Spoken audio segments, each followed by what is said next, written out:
I'm Jocelyn Chang. I'm the Community Relations and Communication Coordinator at University Libraries. So thank you so much for being here and make a few remarks and introduce Dr. Coleman. So I've been waiting to hear her speech, so I'll move on. So I'm here on behalf of our Dean of Libraries, Marianne Ryan, who unfortunately cannot be here today.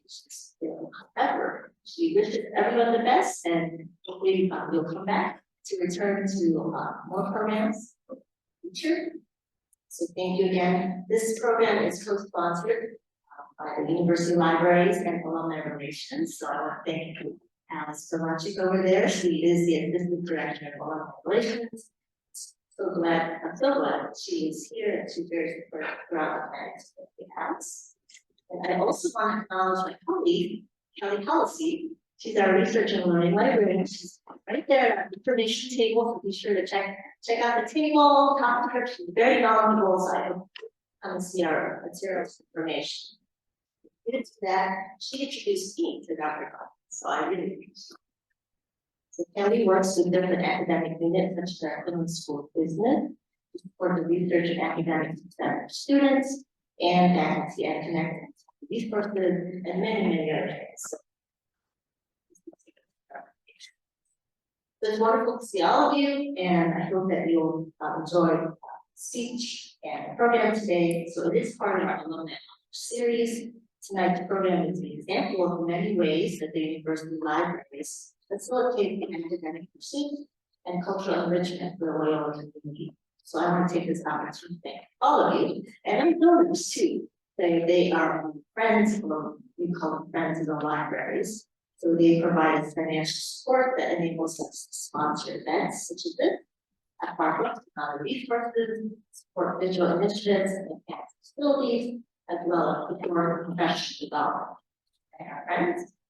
And I am also grateful to our Professor Emeritus and founder of Alumni Authors Project, Dr. Peter Gilmore. He's not here today, unfortunately, but he is the person who we're thankful for initiating the Alumni Authors catalog. He founded it that year, more than that, decades ago. So he's been very instrumental to this work. So in addition to this online database, we now have a physical collection called our Alumni Authors collection. So if you're at Lakeshore campus, it's now in the Information Commons. The book there, we have over 1,200 now, published by Loyola alums. So if you know someone who's published the book, would like to donate a copy of the book, or just really browse through and check out all of the wonderful work of our alums. That's where the collection is physically located, but it's also online. So if you'd like to learn more about that, visit our website, LUC.edu/libraries, and then you can go to friends page, so you'll see all of that wonderful information. And without further ado, it's now my pleasure to introduce our alumni author and featured speaker, Dr. Tanjia Coleman. So Dr. Coleman is a senior level human resources and organizational development professional in nonprofit, private, and Fortune 100 companies, including Microsoft, Starbucks, Junior Care Education, Tribune Company, Whirlpool, and Motorola. Currently, Dr. Coleman is the Diversity, Equity, and Inclusion Lead at North Shore University Health System and Elmhurst Health, where it focuses on DEI strategy, leadership development, DEI training, supplier diversity, workforce development, employee resource groups, and external DEI representation. Dr. Coleman is the president of Executive Women of Command, where she focuses on leadership development, executive coaching, and professional speaking engagements. She also holds an adjunct faculty position with the Loyola University Chicago's Women's School of Business and is a member of the Quinlan School of Business Board of Advisors. She is a 3-time consecutive Crane's Notable Leader in DEI, 2021 to 2023. Dr. Coleman's latest book, 3-Second World, Essential for Engineering Your Future, was released in March 2023. It has been a #1 Amazon bookseller, bestseller, available in English and and recently awarded a 5-star rating for literary Titans organization. So the book provides a roadmap for women's elevation and success, as well as action-oriented strategies for navigating the demands of leadership. So let's give Dr. Coleman a warm round of applause.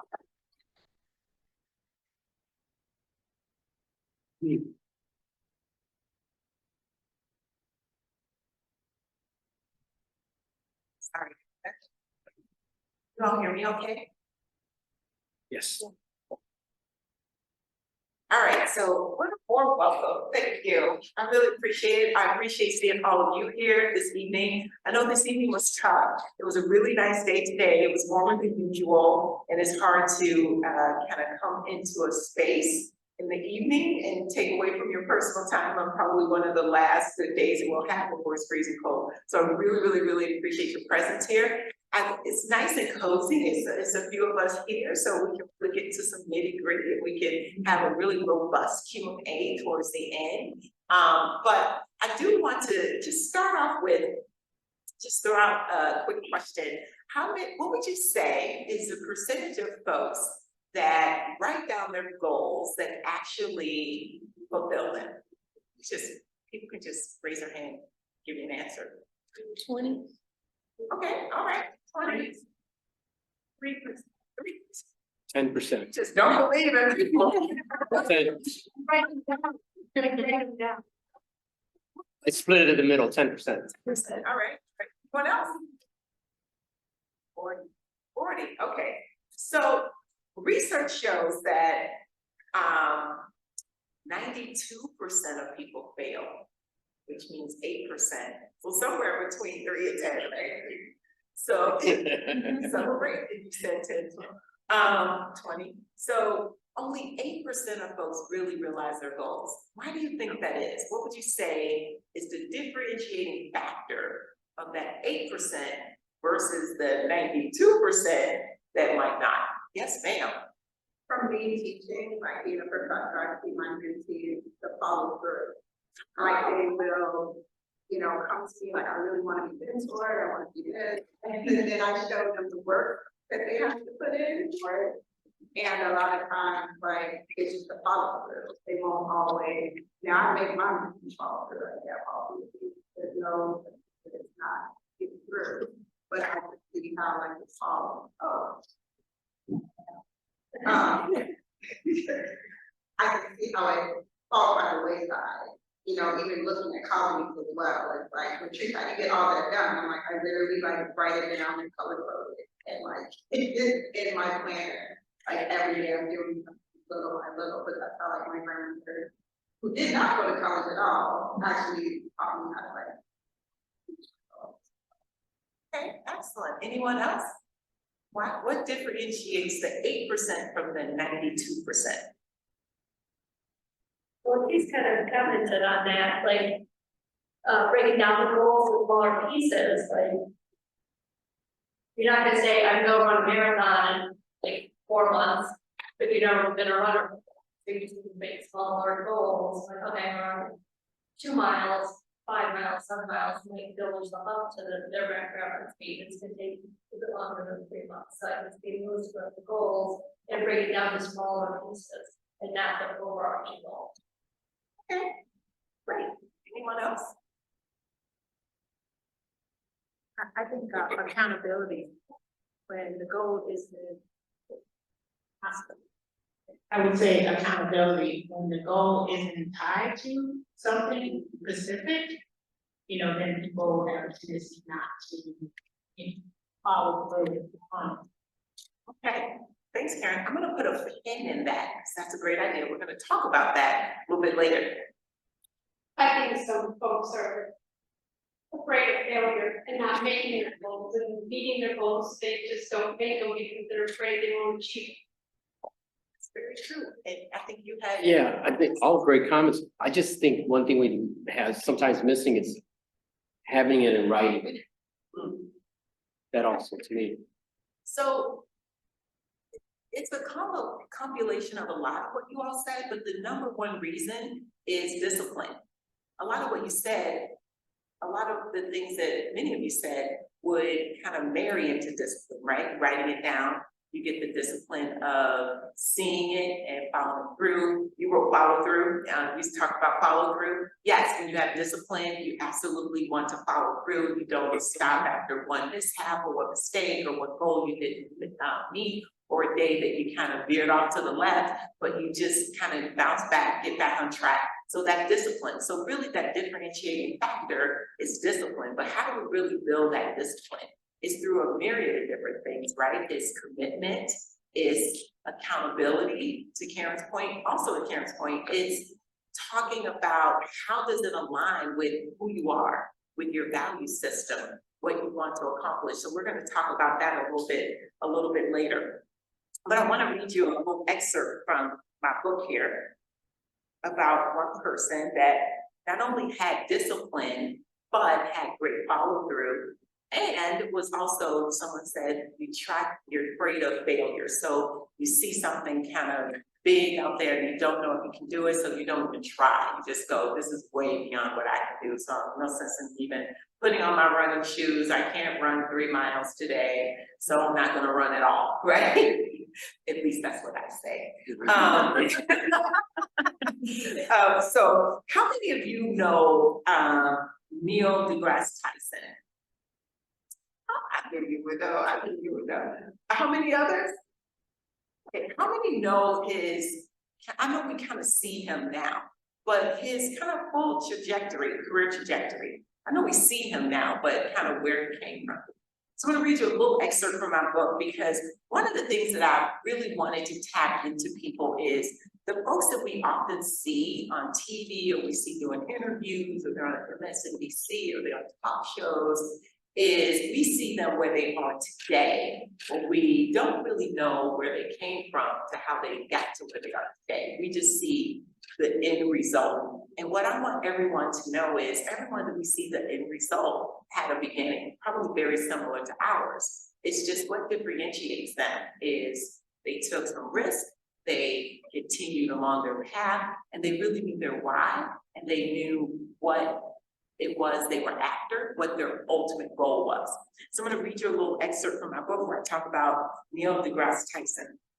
So he became an astrophysicist in 1991, and by 1997, he had created the Department of Astrophysics as part of the American Museum of Natural History. That would be fitting, right, for astrophysicists. You're working in a museum, like, right? He could have said, that's all I got, that's all I can do, this is what they're telling me. So from there, he became an author, once again, not unusual for what he did. So not really a huge reinvention on his part, going from being an astrophysicist to an author, but it was the type of books that he authored that differentiated him. For instance, Astrophysics for Dummies. And so I don't know how many of you probably have that on your shelf somewhere, but I was really proud to have that book, even though it's called Astrophysics for Dummies. But I think the thing is, his overarching goal was to have people really comfortable with astrophysics, regardless of if you were an astrophysicist or not. And most people got stuck in the academic part of that and only talked to their peers in that vein, versus a person who works at the grocery store, or a person who might be in finance, being able to talk about this and feel comfortable with it. And so he wanted to transform astrophysics into a vernacular that was understandable by the majority of the population. That was a huge goal, but also a huge accomplishment on his part. It made those of us that are regular, non-scientific people want to know more about astrophysics in a time where I was like, I would never really want to know about this, but he made it seem very interesting. So Astrophysics for Dummies became a wildly successful book that most people today have on their shelf somewhere. So he gave people a basic understanding of what astrophysics entailed.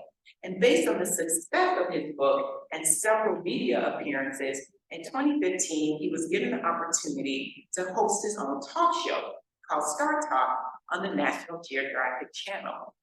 Now, he wasn't a talk show host, but he kind of took that leap and said, I'm willing to put my reputation on the line to try something new and different. I'm gonna seize this opportunity that's been given to me. How many times do people have opportunity given to them and they either wait too long to make a decision about it, or they just say, I can't do that, that's not who I am. So from there, he continued to build his personality in an outward spiral fashion, meaning he went from podcasts to National Geographic to appearing on major networks like CBS News, MSNBC, CNN, HBO, and then appearing on the top-rated TV show, such as The Big Bang Theory and Real Time with Bill Maher, to finally creating his own video game. All very different tracks. So being able to create various verticals for yourself is all part of the reinvention process. And I'm really stressing this so much because many of us don't look at it this way. Many individuals become afraid of what might transpire if your reinvention doesn't work out the way you planned or the way you think that it should. So people become paralyzed by fear and further paralyzed by individuals who might question their intentions. That questioning manifests into inaction because you no longer believe in yourself. How many times have we told people things that we were thinking about and they go, girl, you're crazy, you could never do that. And you start to believe, maybe I'm a little off and maybe I can't do it. And you don't do it at all. So either those naysayers can activate you and make you say, I'm gonna prove all of them wrong, or it can deplete you of your energy and your vision. I recently talked to a young lady, I'll just call her Mona for anonymity, who is a fantastic, beautiful artist, but had allowed people in her own personal circle, from her fiance to her family, tell her that she was no good. Like, I don't like your artwork, it's no good. You're not good at this. And also on top of that, you're not so good at playing the piano either, so stop that too. And she didn't do this for 20 years, 20 years. She's now almost 50 years old and only 4 years ago picked up her artwork again and realized that not only was she great at it, people were willing to pay money to buy it. When she extinguished those folks out of her life, she realized her dreams and her goals. And that's really, really important. So you have to not only surround yourself with people who understand who you are and who also understand your vision, but not allow anyone to put the water out on your own fire. And that's what a lot of people allow to happen, and it truly holds them back. So she was working in a corporate job she hated. Begrudgingly, she went in every day. It was taking a tax on her physically. She was starting to have physical illnesses. She wasn't living what she wanted to do. She wasn't living her truth. It had been robbed of her by people that she loved. But when she figured out, this is what I want to do, and I'm shutting these people out and I'm moving on, she left that job. She became an artist. Guess what? She has quadrupled her salary from corporate, and she has her own entrepreneurial organization, and she's drawing artwork for the Royals. And she's a great pianist playing classical music. She doesn't charge for that yet, but it's just a place of enjoyment for her at this point. And so I really say that to say, and my question to her was, and it wasn't meant to be mean, but I said, the people that were giving you feedback on your artwork, were they artists? And she said, no. How are they qualified to even rate your artistic ability if they weren't even in the field? And she said, I don't know, I just took them at their word. And how many people do we take at their word for something they know nothing, absolutely nothing about, but they give us advice? A lot. So we have a lot of people who have unrealized dreams and goals from other folks that have told you you can't. But you always have to believe in yourself and know that you can. But that's why it's important to attach your can to your why. We're going to talk about that a little bit. So I also want to talk about branding a little bit. So what is your perception of branding? Someone tell me what they think about when they hear the word branding. What does it mean to you? What comes to mind? Anything in particular?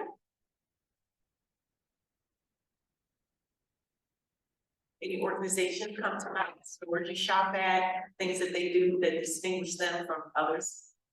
Brands or other companies, restaurants, etc. You know when you haven't got good service. Okay, go ahead. I think one example would be like Starbucks, right? Everyone knows Starbucks, the logo. We even have it here. But again, it's just like you go to that brand because you recognize it, you connect with it, and you also see some sort of connection to it. And I feel like that's what we intend to do when we're creating our personal branding, when we're talking about networking, right? You wanna authentically connect with a follower or with other people that you're trying to create a circle with. So those are just my 2 cents as far as personal branding. Absolutely. Anyone else about branding? Anyone else have a philosophy or a process for your own brand as a person? Not a company, but as a person. Let's talk about Starbucks a little bit. So everyone knows who Starbucks is, whether you prefer to go there or not. But for those that are diehard Starbuckians, I call them, they really feel like their day isn't complete unless they go there, right? And they feel that either the coffee is good or it might not be so great, or depending on where you go, but they feel like they need it every single day for fuel. They feel like there's something missing if they don't have it.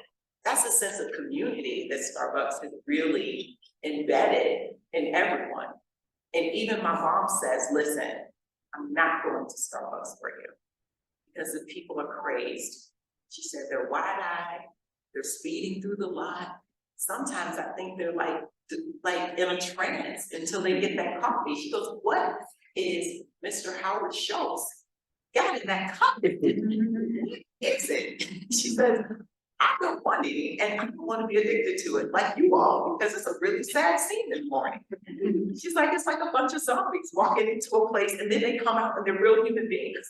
And so that's the impact that Starbucks has. What if we had an impact as individuals? We walk into a room, people felt electrified, people felt promised, people felt inspired. That's what we can do with our personal brand.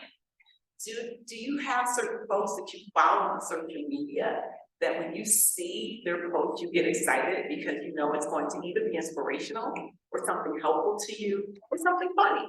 Like I have a few people that I follow that I know every single day they will post something funny. So I kind of look forward to seeing, okay, what are they posting today? We have to think the same about our own personal brands. So let me read you a quick excerpt from my book about personal branding. I said, you have a brand whether you manage it or not. So when we're cognizant of our brand, we have one. People have a certain feeling, we elicit certain feelings from people, whether they notice it or not. We are creating a brand every single minute. I'm creating a brand right now being here. You will leave here and have something good to say, good, bad, or indifferent about your experience, right? So we all have a brand. So your brand and your reputation are interchangeable. So how people see you and how they work with you, work for you, or even lead you are critically linked. So I do this exercise in my workshops where I really toss words around. And I ask the group, do any of you have people in your present or past that fit these words? So I'll do the same here. Don't say any names now, don't call out names, just think.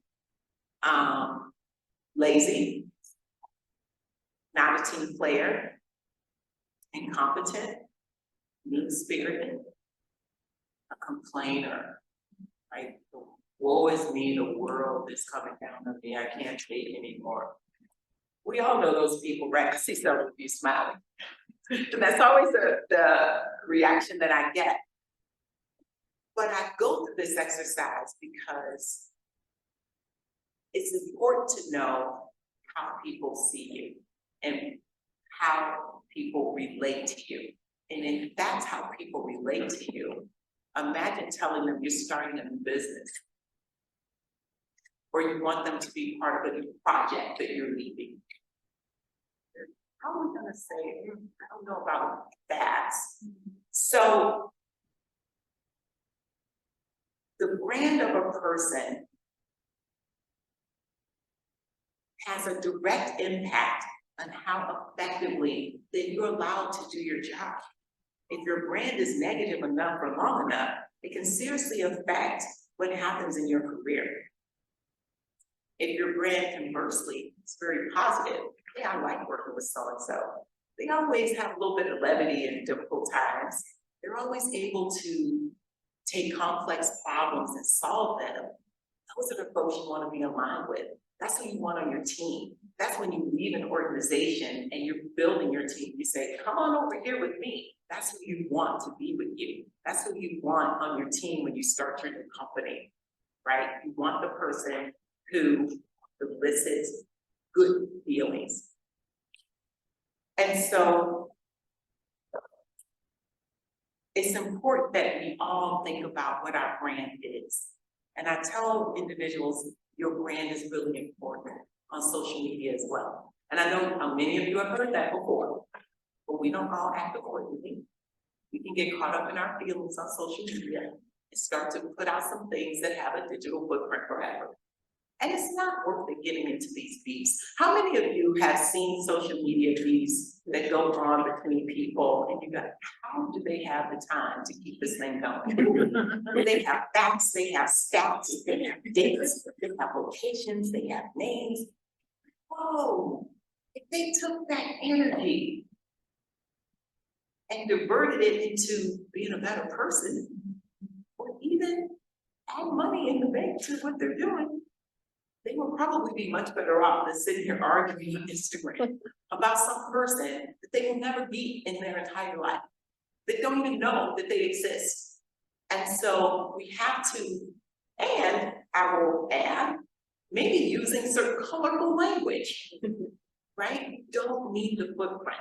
If you make the footprint, go back and delete it. If you get caught up, because we all have, go back and delete it. It's not worth having the footprint out there when you're really thinking about doing things for yourself and elevating. And so when we think of ourselves on social media, we have to think about what type of image do we want to portray. And so the image that I tend to portray on social media in the Tia Labs, but I tend to be more positive. I know there's a lot of systemic things out there. I know there's a lot of barriers for certain people, particularly for women of color, but there's a lot of people talking about those things in that space. I'm really talking about how you can navigate between that and navigate beside that, right? In spite of X, you're going to be Y. Because that's the space we have to live in. We can't live in the I can't, this barrier is set up, I will never. We still have to live. We have to pay bills, we have to take care of our kids, we have to take care of our family. We have to leave a legacy. So we have to be able to be strategic enough to figure out how we're going to navigate whatever system's in place for our benefit and for us to elevate and move on. And there's sometimes this is not the right place for you to navigate, but then you have to think about, this is where we go back to our strategic planning and our goals, having things in place. So you can say, this isn't working out for me, I don't like it, but I have a plan in place where I'm going to remove myself from this environment in 6 months or a year or whatever you need to set up and mobilize yourself for your next move and not necessarily move on emotion.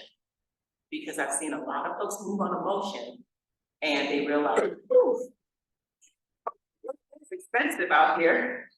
And I don't have sick days if I take off. I'm really on my own. So you really want to get in some place if you are considering a full-time entrepreneurial initiative.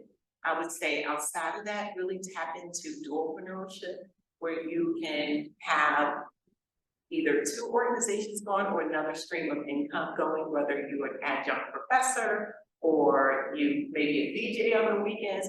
You have some other outlet for creativity. You have some other outlet for a stream of income, so you're not just solely reliant upon one thing. I think that's really, really important for women. I think a lot of women have, over the years, either relied on their husbands or relied on one stream of income, and that's not always the best thing to do for us to be fruitful and for us to really be able to survive and not struggle. And you want to be able to live without feeling like you're struggling and with, you know, everything is like, this is my last $2, right? So we have to set ourselves up for success in that. The other piece I want to talk about is the strategy piece of your goal setting. So I talk about really 5 steps for setting quality career and professional goals. And when I say career and professional, I also mean life. So you might have life goals as well that are outside of your career or running parallel to your career goals. They can be interchangeable, and you should probably have both in place. But here I talk about career. So you want to have a strategy in place, not just goals, but have a plan in place. The more strategically you can plan, the more proficiently you can prepare. For instance, today's companies want leaders to have more global experience. Knowing this ahead of time, you can tailor your activities, opportunities, and credentials by casting a wider net and taking any and all international opportunities that arise in your current and future positions. Barring those, you can seek mentorship opportunities or take classes or seminars to increase the amount of globalization in your professional portfolio. And that's just one example. But really, it's about having a plan in place. You also want to invest in yourself. I always say this to individuals. They might go, how many of you work in organizations where you've had a class or tuition reimbursed or career development initiative paid for by an organization or educational institution? Okay, great. Would you have taken that class if they didn't provide the pay? You don't have to raise your hand. One of the things I always tell people is if you aren't willing to invest in yourself, you can't expect anyone else to want to invest in you. So I never propose anything to my leadership team to pay for me, whether it's tuition or a course I want to take, if I'm not willing to pay my own money for it. So if they tell me no, and a lot of times companies will say no, especially if they're scrappy, especially if it's towards the end of the year where they're like, hey, we really overspent this year. Are you willing to pay for that for yourself and see how you can use it as a value add for your own portfolio? And a lot of folks that I coach will go and say, hey, I'd like coaching or I'd like to take this course. And their leader says, no, it's not in the budget and we can't do it. And they go, okay. They just don't do it. That's just learning they don't have. So you have to be able to and willing to invest in yourself. Now, how do you do that? You can do that in a multitude of ways. If you're going to Starbucks every day, maybe cut back on that and pay for your course. But my point is you have to be willing to sacrifice and invest in yourself. You can't expect anyone to invest in you if you're not willing to spend on yourself. That's really, really important. And a lot of times you do have to invest in yourself to get to the next level. And I always tell people this, look at whatever you're investing in. It's not just for that organization, it's for you. It's for your life, it's for your career. It's to give you knowledge to move on and upward if you need to, either within that organization or outside of that organization, within a nonprofit or part of your own entrepreneurial journey. So it's always prudent to be a continuous learner and stay on top of what's going on and what's happening in the world. So as we talk about strategy, and I will go to our PowerPoints.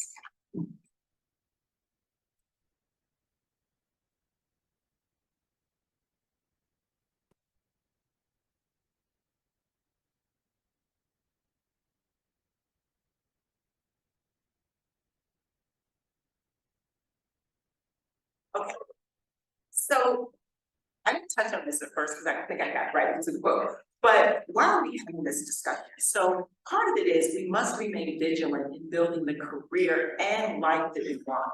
And I always say career and life together because they're not independent of one another. The career that you build impacts the life that you have, and the life that you have impacts the career you can have. And I'll give you a great example. My mom, when we were small children, said, I didn't want a career in corporate because people generally work till 5 or 6 o'clock in the evening, and I wanted to be home with my kids. And so I chose a career, which I could do that, and that was teaching, because I would get up at the same time you all were getting out of school. And so it worked out. So she couldn't have that independent thought process from career and life. And so her career impacted the life that she had, and her life impacted the career that she ended up choosing and selecting for herself. And so many of us are in the same position. And that's why I say we must be vigilant about building the career and life we want. And I say build because it is building. A lot of folks let life and career happen to them. They don't build it. It happens to them. And I've had a lot of clients say, after being in a particular function 20 or 30 years, how did I get here? And how did I get stuck here? I hate finance, or I don't like marketing anymore, or I don't care to be in the insurance business anymore. But it just seemed easy, and they kept carrying me along, and I just stayed for the ride. But this isn't at all what I want to do. And so they're making pivots much later in life, when they could have made the pivot earlier and probably had a better, more enjoyable life. And I also say sometimes you have to take a step back to propel forward. What seems like going back might not be going back. So if you're switching careers from, say, you're switching from, say, manufacturing to marketing because you really enjoy marketing, you might have to take a role where you're not earning as much because you have less experience in that particular area. But think of it as a short-term deficit, and you're going to propel yourself forward. So you might take that short-term deficit to go into a career that you really, really enjoy, but believe in yourself and know that you're going to be excellent. You're going to excel, and you're going to move your career forward quickly, and you'll get back to where you were, versus staying in something that you're not so jazzed about, you're miserable. You don't feel good every day getting out of bed. You begrudgingly go in, you're snapping at people, you're cranky, even Starbucks stops helping. So you want to make sure that you're in something where you feel like it's rewarding to you, it's rewarding to those around you, and it's rewarding to your team members to have you as a leader and have you come in and be festive and happy. One of the things that my team often says about me is, we have fun. We have a good time at work. Like she said, I won Cranes 3 years in a row, both in my own company for 2 years and 1 year with my current organization. But people will literally come to my door and say, what's happening here? What's all this fun? So I think when you stop having fun, you no longer enjoy what you're doing. Regardless of how tough it is and how many hurdles you have to do and what your commitments are and all your goals for the year, you should be able to have a good time getting through those with your team members, with your leaders, and have a little bit of levity. It goes a long way. People aren't any more effective when they're serious or mean. In fact, they're probably less effective. And so it's really inspiring to know that you're doing what you want to do and motivating, and that's important too. And sometimes compensation and money isn't the end goal. And that's where your value system comes in. We're going to talk about values in a little bit.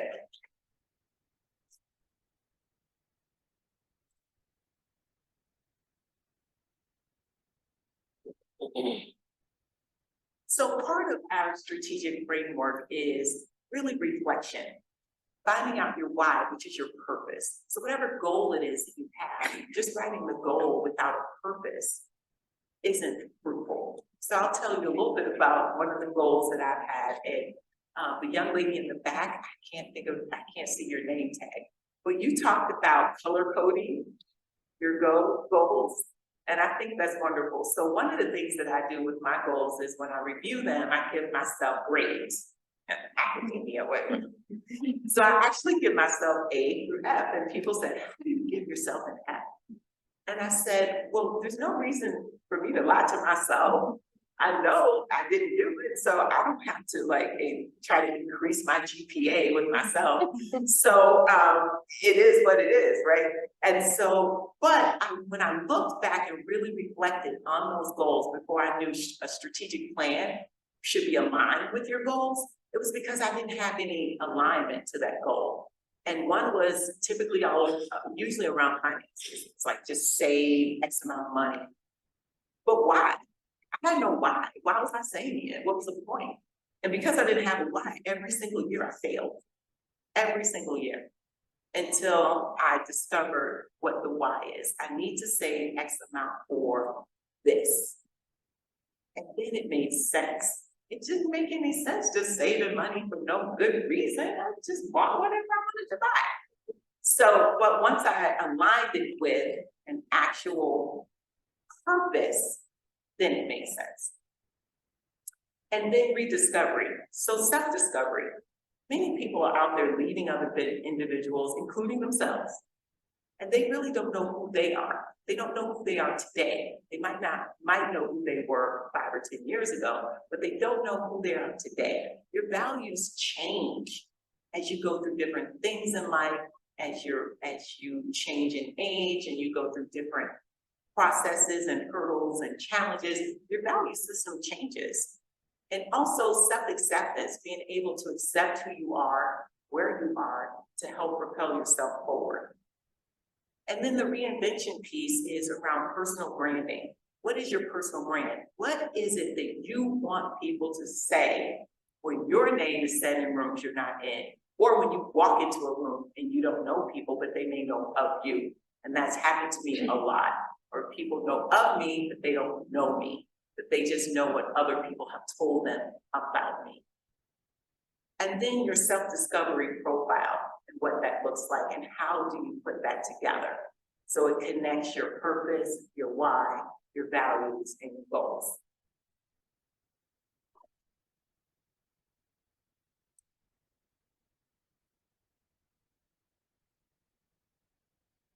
So your discovery profile, part of it is identifying respondents and asking for feedback. How many of you have ever been through like a formal 360? Okay. This is something similar, but only for you. So it's not for the organization, and you don't have to send it to people that you don't like. 360 sometimes went to people where you knew what the feedback was going to be. You just had to sit and weather the storm and wait for it. But this is really asking respondents for feedback. When you go back to the story about Mona, who was the artist who was told that she couldn't be an artist, if she had gone through this simple process with other people who could give her feedback and response, she probably would have landed in a whole different area. So this is what that piece is for. And then you look at feedback patterns and similarities. So this also helps you realize what your strengths are, what your goals are. You compose your self-reinvention discovery profile, and you can do this all yourself, and guess what? It's free. It doesn't cost you a dime. And then you want to align your profile with personal and professional goals. And what I've discovered in this piece is sometimes we think we know who we are. We think we know our strengths. We think we know our values. We think we know what we're good at. Well, when you send this out to other individuals, they will tell you things about yourself that you may not have realized or that you may not have thought you were good at, because that's not really your profession or it's not what you do every day, but it's something others see in you, some essence that they see in you that you might not see in yourself. And so this might change your whole entire trajectory of what you might decide to do, or it fortifies what your thought process was about a direction you were thinking about going in, but maybe didn't because you didn't believe people saw you that way or you didn't believe in it yourself. And then you want to ensure your current role or your future role is aligned, whether that's inside an organization and an entrepreneurial part of an organization. It helps you align what your current role is, if that's right for you, or what your future role needs to be.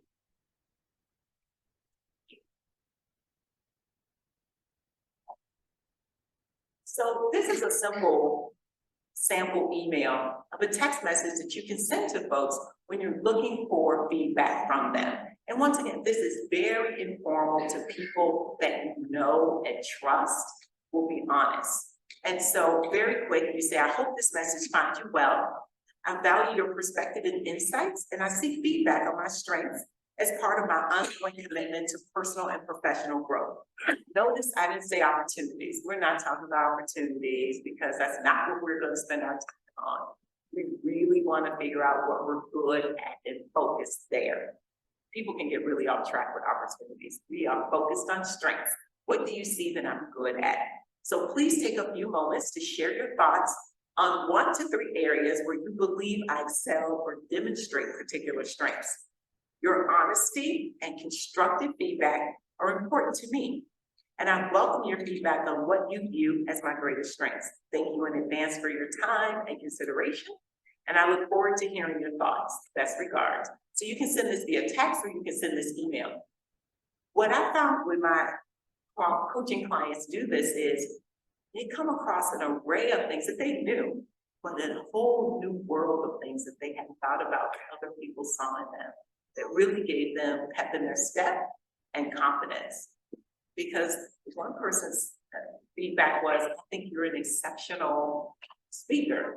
And this was a person that didn't think that they spoke well in front of crowds at all. In fact, retorted every time they had to do it. It was like they went through anxiety, panic attacks, and all of that because they didn't think they were good at it. And then to get the feedback that you're great, and I think you're great, and others think you're great, it just gave this person a whole new set of, it gave this, my client, like this new vision of how they saw themselves and how they were going to go about then speaking and how they were going to go about engaging others.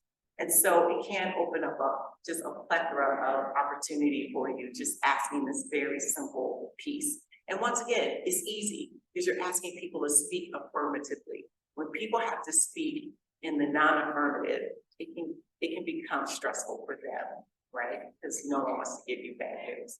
But if you focus on your strengths, that's what you want to sharpen.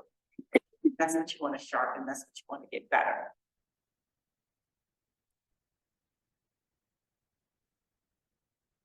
So one of the things that I always tell my clients before you write down any goals, you have to have your purpose, you have to have your why.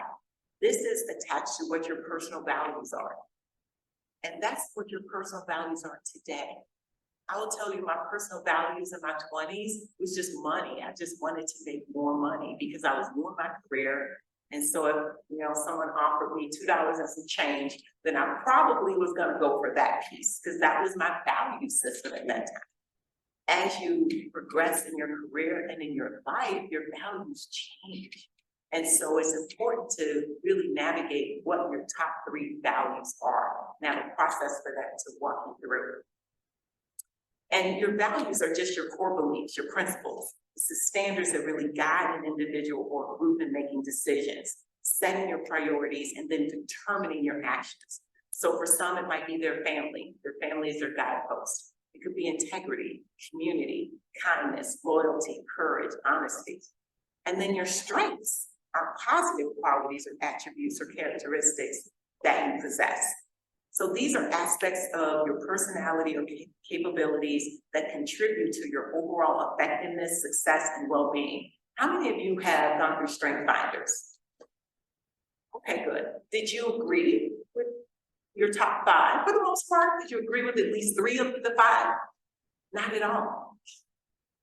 Interesting. It was the stuff I didn't realize. Okay, and this is where your self-discovery, that email comes in, because what that can do is either validate what Strength Finders has found, or it might take you into a different direction altogether.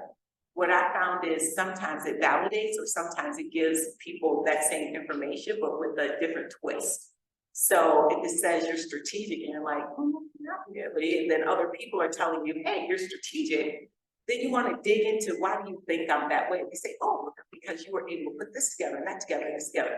And it might just be how you are conceptualizing strategy or being strategic versus what it actually is and how other people are applying it to you. And so that's good to know. So in terms of your strengths, you really want to understand what your strengths are, because that'll also help you with your goals. If you say you want to go to 10 events in 2024 and meet 25 new people because you have a new business that you're building or a new project that you're working on, or you're doing research, but that's not really your strength, woo isn't one of your strengths, then you know you need to probably partner with someone that is a wooer. Someone that's gonna be your wing person to kind of introduce you and kind of warm up the people, and you kind of zoom in and say what you need and what you want. So it really can help you manage what you need to do, but knowing how you're going to get there. So some examples of strengths could be you're an ideator, create and think of things.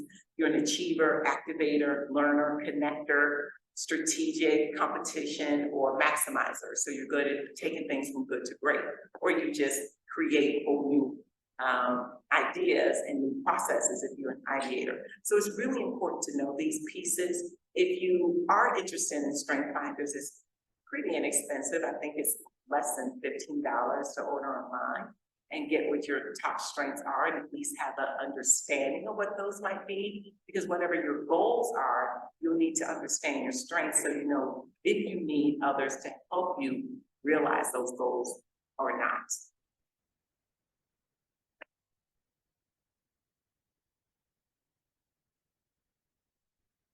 So in terms of the professional strategy framework, which is actually in the book at the beginning, because the beginning of understanding the strategy for how you want to manage your life and your career is really important. It's important to understand this at the beginning. The base of that is the vision. What is your vision? What do you envision for yourself? How do you see yourself? Where do you want to be? What's the ultimate? How do you want to live? What's that vision? And then you want to have your goals. Like, how do you plan to actualize this vision? And then put your strategy in place. What's your strategic plan? Who do you need to help you? Who do you need to help you be an accountability partner? Do you need mentors? Do you need sponsors? And then the outcomes. How are you calculating those outcomes? Are you using date? Is it monetary? Is it position? Is it achieving a certain designation or certification or educational accomplishment? So this all comes together. So it was really interesting. I was talking to a group of young individuals, and I really asked them kind of what was their vision, what did they want to do? And they named off some careers. And then I asked them, how did they really envision their lives? And the careers weren't matching the life, like the homes and things that they wanted to live in were much more than the careers they were selecting to support that. And so that was another whole conversation. And so with that, you have to think about, okay, if I'm going to choose this career and this is the life I want, is that in alignment? And if it's not in alignment, it's okay. It just means you might have to work a different way to get there. Or you might have to become a dualpreneur, right, to get there. And so it's important to understand your vision and have your goals aligned as well and map to your strategy, and then what the outcome is. What is it that what outcome will make you feel like it's all a success, that you've done it? And how are you going to rate yourself on that piece?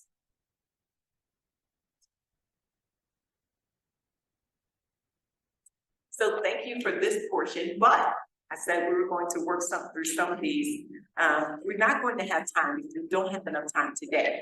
But what I did is I made a few copies of personal values, so you can really start to select your values. How I work with my clients on values is I have all the values listed, which probably has about 100 on here. And then I ask you to select your top 20. So people select their top 20. And then I ask you to scale down to 10. People select their top 10. And then I ask you to scale down to 3. That's when it gets really hard, to scale down to 3. But once you have your 3, you know that's your value system. And that helps you in so many different ways. It helps you realize what type of organization you might want to become a part of, what type of role you might want to elevate into or change or have a career change into. It helps you understand what type of maybe secondary career you might want to have. So understanding your values is so important, and mirroring that with your strengths is oftentimes people just want what they want because they think it's better than what they have. And how many times have we worked with people who just want that promotion because of what it stands for, what it looks like aesthetically in their social circles and groups, or they really just want the money aspect of it, but it's not aligned at all in terms of how they want to live their lives. It's not aligned with how they view themselves in that particular role, or if they even really want the role, they just want it because either it looks good socially or professionally, they're expected to move into that role or up that trajectory, or they really just want the promotion for the money aspect. But you have to realize once you get it, you're not going to be happy. You're not going to want the responsibility of it, and you're not going to like how it works because it's not aligned to your values, and it might not be aligned to your strengths. I work with several leaders to say, hey, good, without ever having direct reports. And so if they took a huge VP job with 25 people reporting to them, they would be miserable. And the people working for them would be miserable because they would know they don't want to lead them. So it's really important to know who you are and what your capabilities are, what you're willing to do, and what you're not willing to do, not only for you, but for the sake of other people as well. So I will pass these out that have your personal values, and you can keep these with you. And like I said, at first you want to map out your first 20, narrow it down to 10, and then ultimately you'll get to 3. And so you want to have your top 3 strengths, and you want to have your top 3 values. And then that will help you as you start to build your life and career strategic plan. So now I want to open it up for Q&A.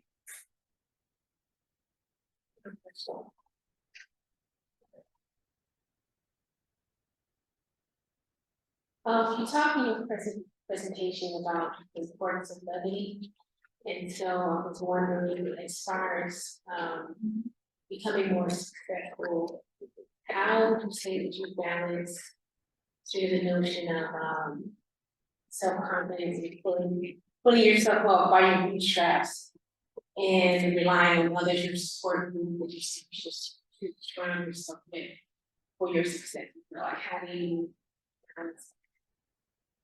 So once again, when you really know what your goals are, what the strategy is, it really helps you in the piece because and I'll introduce you to Tia Parker. We've worked together for a couple of years and she works in my company now.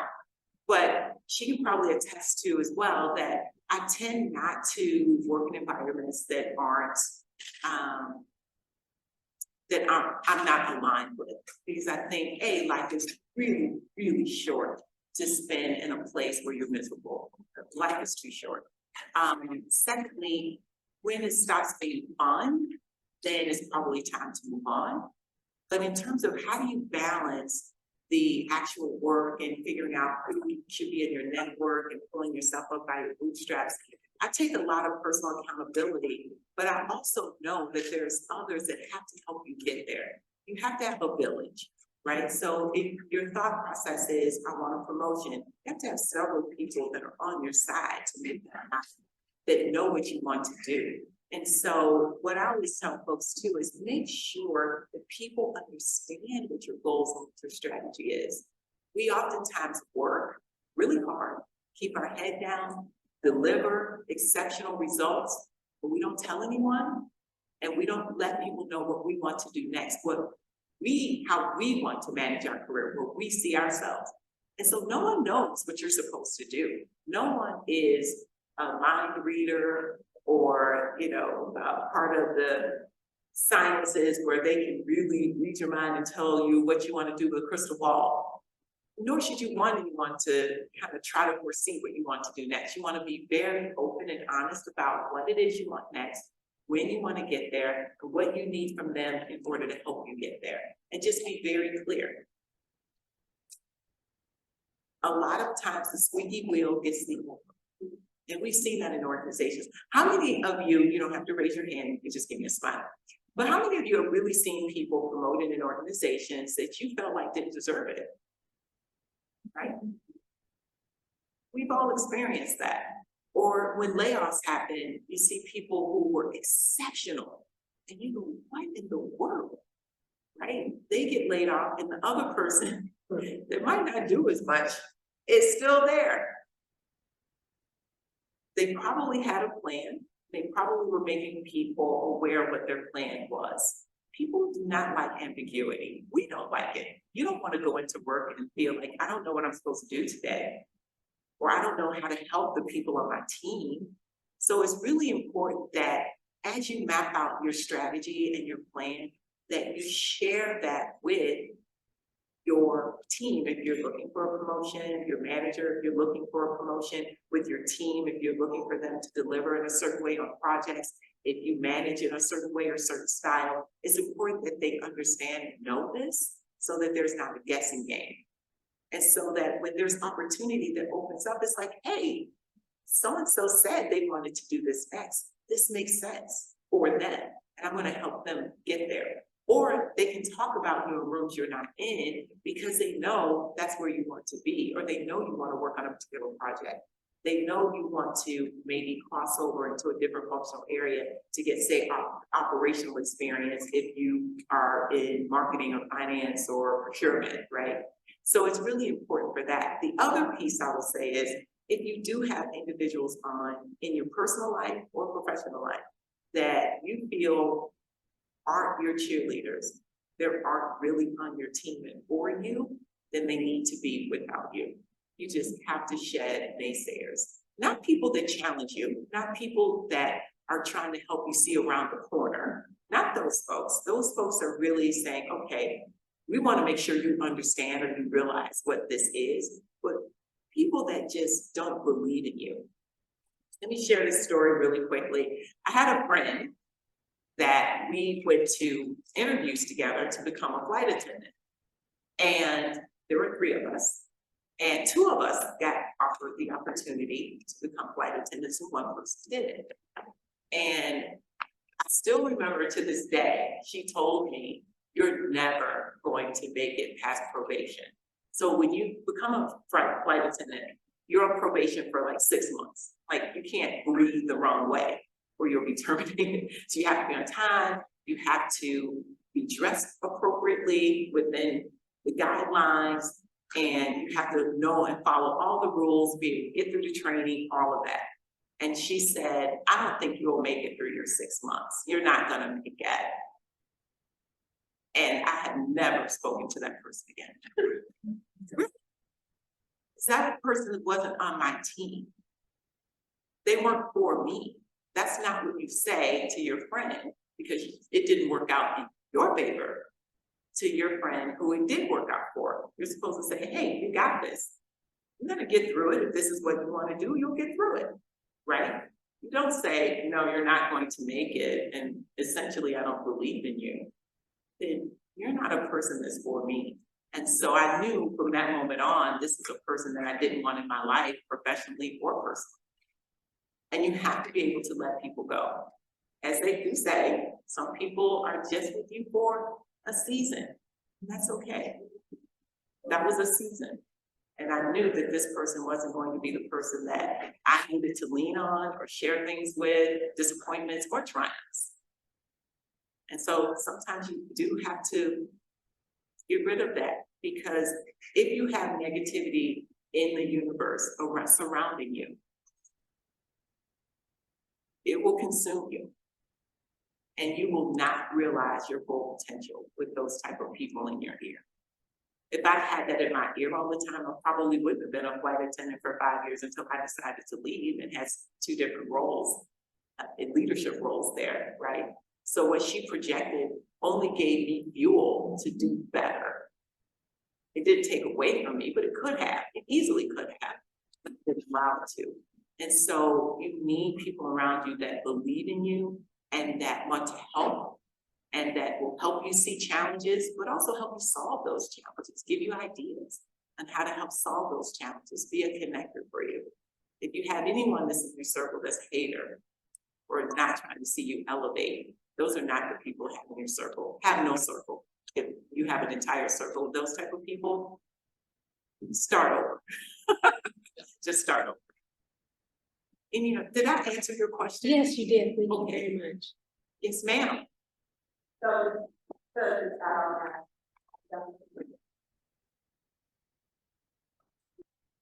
I got to be at the point of starting over. Like when it comes to friend group, because I'm like a pretty plateau in my career where, my high school friends that haven't gone to college, because I'm Christian, or haven't gone as far in their career, are kind of like who you are in that type of state. And then like my friends who are doing the same thing I'm doing, they're elevated and moving forward, and we're moving forward together. So I have like these two different friend groups. But, and my mother would say, like, taking out the trash. That's how she said it. But my question is so when we talk about the strength finder, one of the things that I didn't agree on with myself was that I was ambitious. Because I don't see myself as being ambitious. I see myself as like just wanting better. So in my head, it's not ambition, but my ex-husband's like, no, it's vision. My aunts and uncles are like, no, it's vision. My mom's like, no, it's vision. Strength finder said it's vision. Right. Dr. Tanjia says it's vision. Right. But for me, I'm just like, oh no, I just want, I want more out of like, I'm from Chicago, I was born in the project, and I see my mom work really hard, years up north, for me to have advantages, so I'm taking advantage of every single thing, because she worked so hard to get us out of the project, and she wasn't able to move further in college for her, so I feel like, not only do I owe her for all the hard work, I owe my grandmother, my great grandmother, from out plantation, so in my head, I'm thinking like, 4 generations right behind me that they worked so hard because it's just up north of Chicago from the south off the plantation. I'm like, I have to do this. This is not not a choice. This is what I'm obligated to do. And with saying that, I tend to keep my head down and work so hard that I don't even see my own accomplishments. Like, I don't even, like, when I tell people what I'm doing, they're like, oh, you're doing that, that's a big deal. I'm like, oh no. So next year I have to do this and this and this. So I'm not even like taking time, to like congratulate myself or even look at what I've accomplished. So with you being so accomplished, and I already kind of stalked you on LinkedIn, added you and followed you in such a good way. But like seeing you like where you are, like how do you still celebrate yourself within that moment and still be working forward at the same time? I don't know if I'm saying that correctly. Yeah, it totally, it completely makes sense. I think there's a couple ways to celebrate yourself. There's the loud way, and then you can celebrate yourself out loud, and then you can celebrate yourself quietly, right? And keep going. And there's certain things that I think you should celebrate out loud. Like for me personally, my birthday is my big thing. Like my friends all show up because they know that's my thing. And if they didn't show up, I would be really upset. Like, hey, I haven't had a wedding, haven't made you go to baby showers. You show up for my birthday. That's it. So for me, it's the birthday. And at the birthday, then I can also share some of the celebrations, some of the things that I've accomplished. Now, the quiet celebrations, probably treat yourself to something nice. I'll give you a little example. So for each year that I completed my PhD learning, I treated myself to a pair of nicer sunglasses. That was my thing. So for each year, I have 3 pair of really nice sunglasses that I can look back on and say, this is what I did for myself to celebrate. That's the quiet celebration. You're celebrating what you did. I'm like you in that, and a lot of people say this. Once I get something or I win an accolade, great, it's done. It's over there on the shelf, and I'm moving on. I have moved on. I will not walk around with an award for 4 or 5 months telling people about it and showing it and posting it. And my friends complain all the time that I do a lot of things that I don't share, but I also think that gives me fuel because I feel like I stop and start to celebrate too much and have that, then it'll take me off my game of what I'm trying to do next. But I do think you have to have those little quiet celebrations that you do for yourself. So maybe it's a treat that you do for yourself. Maybe it's a spa day. Maybe it's whatever you enjoy that you can quietly do. And then when you have your 1 or 2 celebrations with your friends and your family, then you share that. Maybe for you, the challenge is this is the holiday season when you're spending time with family. Maybe you share a couple of your accomplishments that you're most proud of with them, so that they know and they realize, because that's also feeding into the tradition, feeding into the lineage that you're building. You want them to know that you're doing these things for the family, for the name, for yourself, for your legacy you want to leave behind as well. But also want to caution a little bit on too much obligation. Make sure you're doing what you want to do for you, because you can't retract and help anyone else in pieces in their life that weren't there because they had to do other things. So you do have to think about what you're doing is for you and your trajectory, but that you do things to make yourself proud and make your family proud. I know a lot of things that I accomplish and I do makes my mom proud. I know some things I do is only to make her proud, and that's okay, but not everything that I do. And so you have to make sure that what you're doing is for you, and that you also taking a breath and a moment in time to reflect. I think you do that on your goals, but you're also color coding the goals. For me, I'm also grading my goals. So we aren't really relishing in our accomplishments either. So I think also if you gratitude journal, I like have a gratitude journal, that's really good to capture some of those goals and some of those accomplishments without feeling like you have to grade yourself. And I vehemently believe that when you show gratitude and you put that in the universe, that you get things back, because you're showing that you're grateful and you're not just greedy and trying to soak up things and get things and acquire things and achieve things, but you're actually grateful for what you have, where you are in the moment that you're in right now, and that you're saying, I am enough where I am right now, but I want to do more, but I am celebrating me right now. I had a friend recently tell me that they were going to buy some dress or something when they lost 30 pounds. I'm like, buy the dress now. It's not guaranteed you'll lose 30 pounds, and we're not guaranteed tomorrow. So enjoy yourself today. However you are enough and you are beautiful, and on the inside and out, you have to celebrate that. And that's really important. Thanks for sharing that. I appreciate it. Thank you. So earlier you talked about, I think he's coming. Hold on. So earlier you talked about having people in your life and them putting water on the fire. So what type of advice would you give to a person who is the person putting water on their fire? And just to give you an example, so I'm a business owner and I started my company, as an independent, and then ultimately, expanded. And so at the time that I was expanding, there were a lot of people coming to me saying, oh, we can do this, really wanting to get into the business, to grow it, substantially. And so I stopped them, it's like, no, I don't want to be, like a company of, 100 people.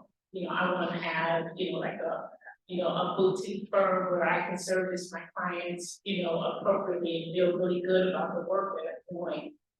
And so what I realized a few years later, that and listening to your analogy of, putting water on the fire, I actually put that water on the fire, because I could have grown it even more, but I made the decision not to. And what I realized from, working with coaches, it was more out of fear and loss of control that I made those decisions. So what type of advice would you give someone like me in that position? I would say, once again, make sure whatever you're doing aligns with your values. If truly your value is you like a boutique firm because maybe you know all the employees by their first name and you can talk to them, and you know about their families, and you just want to keep it the way it is. That's one thing.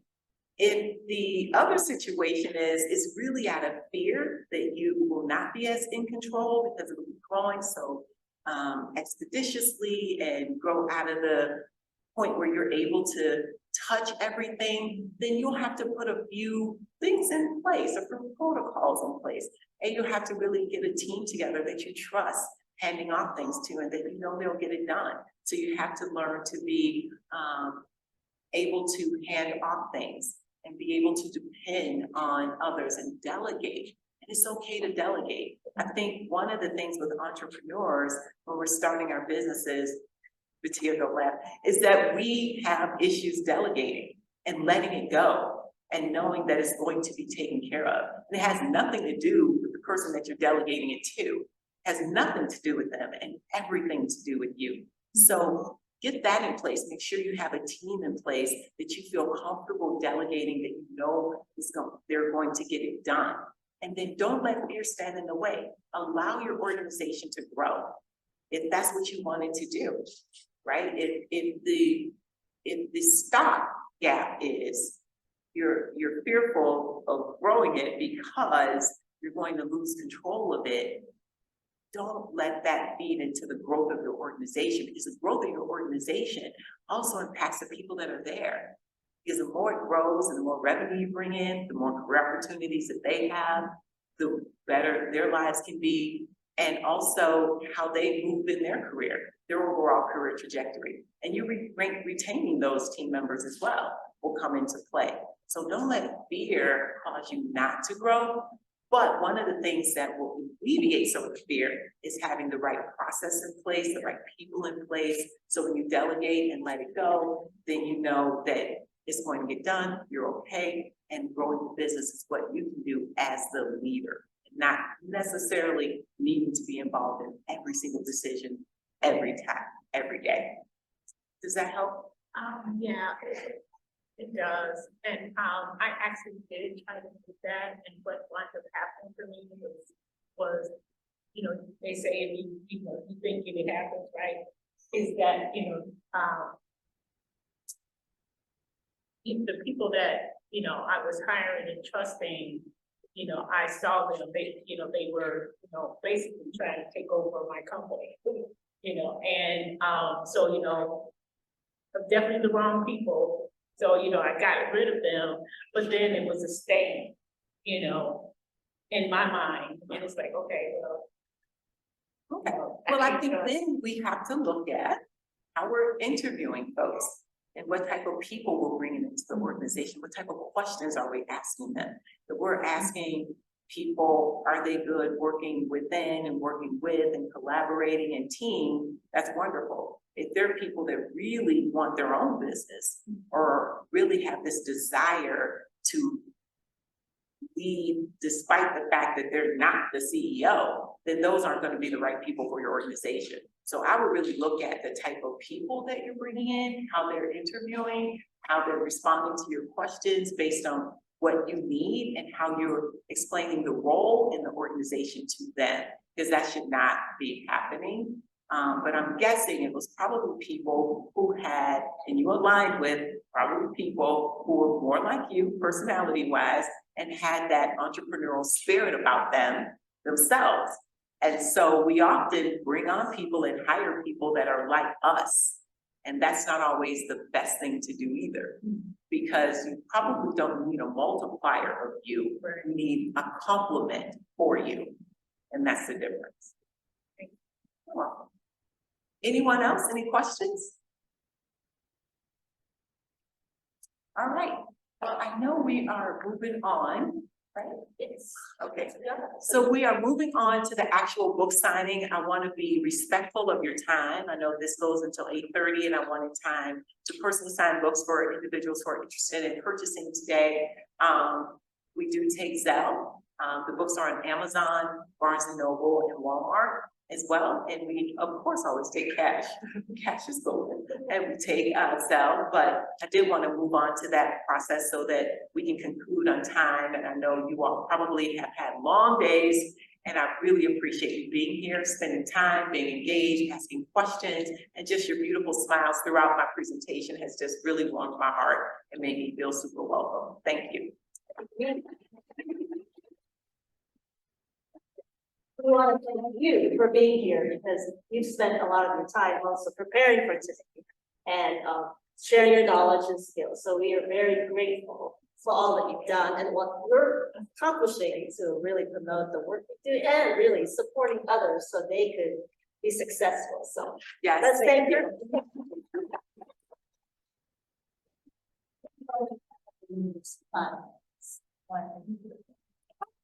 It was appreciated. Thank you.